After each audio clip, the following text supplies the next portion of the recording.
कौन है गुरु? गुरु वह है जो हमें अज्ञान के अंधकार से निकालकर ज्ञान की रोशनी की तरफ ले जाता है। ध्यान मूल गुरु मूर्ति, पूजा मूल गुरु पदम, मंत्र मूल गुरु वाक्यम, मोक्ष मूल गुरु कृपा। तो चलो आज इस श्लोक को समझते हैं। ध्यान मूल गुरु मूर्ति। ध्यान में सबसे बड़ी समस्या है मन। मन भटकता है।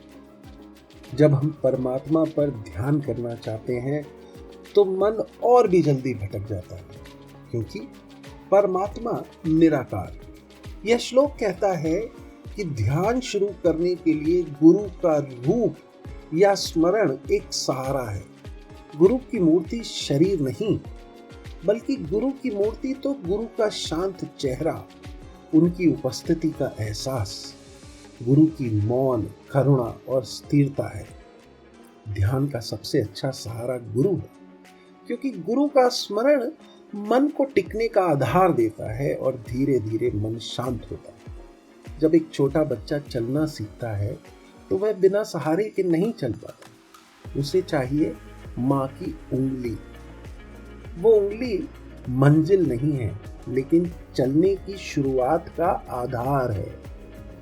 नदी पार करनी हो तो नाव चाहिए, नाव ना हो तो डर लगता है।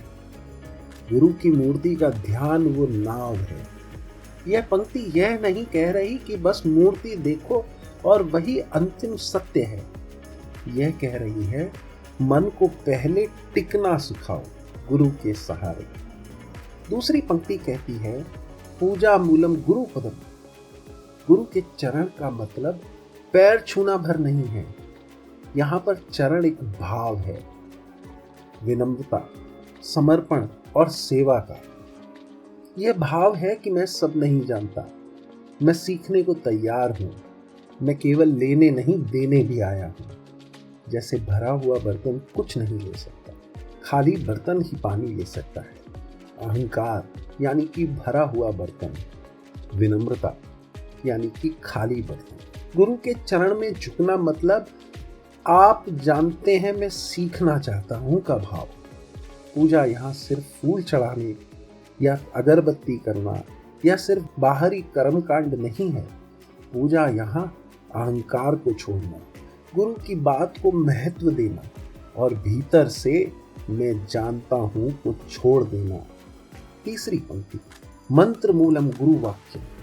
अक्सर हम सोचते हैं कि मंत्र बस कोई संस्कृत शब्द है जिसे बार बार दोहराना है, लेकिन यह पंक्ति कहती है कि मंत्र की असली ताकत शब्द में नहीं बल्कि उस व्यक्ति में है जिसने उसे दिया है। जब बच्चा रो रहा होता है तो बहुत लोग कहते हैं चुप हो जाओ, लेकिन माँ का एक शब्द चुप और बच्चा तुरंत शांत हो जाता है। शब्द वही है, ताकत कहने वाले में है, और यही गुरु का वचन है। मंत्र वही है जो गुरु की ओर से आपके मन को बदल दे। चौथी पंक्ति मोक्ष मूलम गुरु कृपा। इसका सीधा अर्थ है मोक्ष का आधार गुरु की कृपा है। हम सोचते हैं कि मैं बहुत साधना करूंगा, बहुत पढ़ूंगा, बहुत तप करूंगा। ये सब जरूरी है, लेकिन अकेले काफी नहीं, क्योंकि जो बंधन है वही खुद को खोल नहीं सकता। जैसे आंख खुद को नहीं देख सकती, वैसे ही अहंकार खुद को नहीं मिटा सकता। कोई व्यक्ति गहरी नींद में हो तो वह खुद को जगा नहीं सकता। किसी को जोर से आवाज लगानी पड़ती है, हिलाकर जगाना पड़ता है। गुरु की कृपा वह जगाने वाला स्पर्श है। तो ये श्लोक कहता है कि आध्यात्मिक जीवन में हर कदम में गुरु जुड़ा है। ध्यान की शुरुआत गुरु के स्मरण से, सच्ची पूजा विनम्रता और समर्पण से, वास्तविक मंत्र गुरु के अनुभव से निकले शब्द, और अंततः मुक्ति गुरु की कृपा से होती है। गुरु ही साधना की नींव, मार्ग और पूर्णता है। अपने गुरु का ध्यान दें। जय गुरुदेव। आज के लिए बस इतना ही। आप सभी को मेरा प्रणाम।